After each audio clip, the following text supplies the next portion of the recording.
What up? It's your boy Tone Bone, joined by a special guest, Hogan. And we're going to be doing a brief history video on my favorite and a lot of other anglers' favorites, Rod, the Ugly Stik.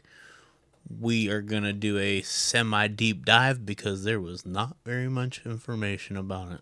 So stay tuned. It's not going to be a very long video, but we will try and pump you out another one this week. And as always, if you like the video, like, comment, subscribe.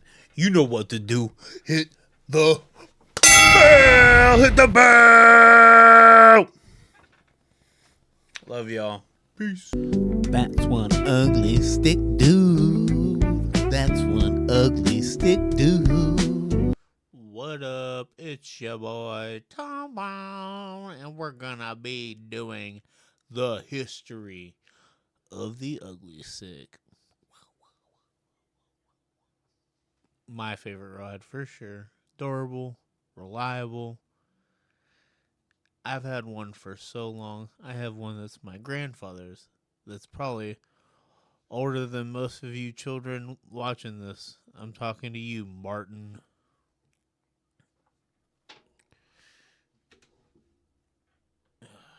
But before the Ugly Stik was invented, the process to make the Ugly Stik was invented, and that was using the rod called the Wonder Rod, and that was 1947. And that was using a process called the Howland process. It had a spiral fiberglass core, and it had fibers wrapping around that shit like this. There was resin. It was nice. It was sturdy, but it snapped back into place. It was amazing. Hence the name Wonder Rod. Anywho, without that technique, we would not have the Ugly Stik as we know it, baby. 1976, the Ugly Stik was invented. It was named because it was ugly. It was ugly, so very ugly when it was made. It was the ugliest thing that people saw. It was big, clunky, it had metal handle things, and it was dumb and ugly. But it was amazing. It was resilient. It bounced back. It was nearly indestructible. And that's why everybody loved it. It was a great rod for beginners. It was a great rod for people that just, wanted to have a rod in the back of their car, in the back of their truck. Just so, you see a little bit of water, you want to go fish. There you go. Go fish. The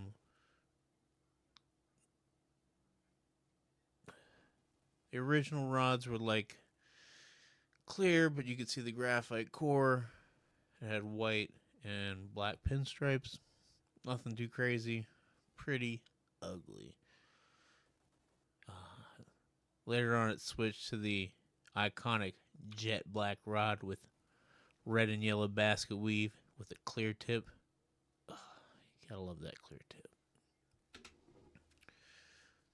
Modern Ugly Stik, there's over 38 different versions of the rod on their website today.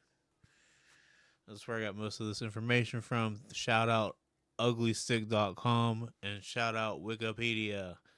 Y'all the realest. Anywho, some of the new rods incorporate new carbon fiber technologies. Some of them are built like, regular old Ugly Stiks. I have the GX2 right there.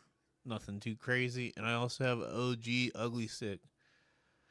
Not the OG Ugly Stik, but the OG black with the clear tip, with the red, and the yellow basket weave, baby. You can get an Ugly Stik from an ice rod to a panfish rod to an ocean rod. You can catch anything on these things. They are absolutely amazing. And you know what? They offer both bait casters and spinning rods. Gotta love them. Hulk Hogan loves them. I love them.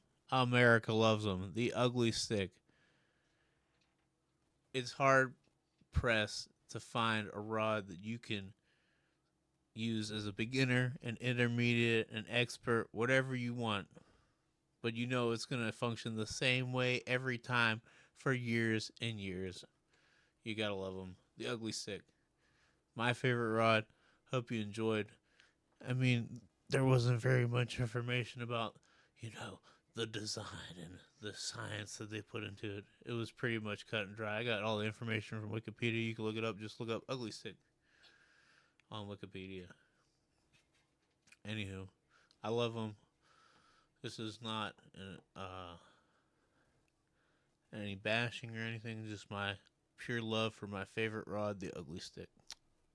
Peace. Love y'all. Subscribe, baby.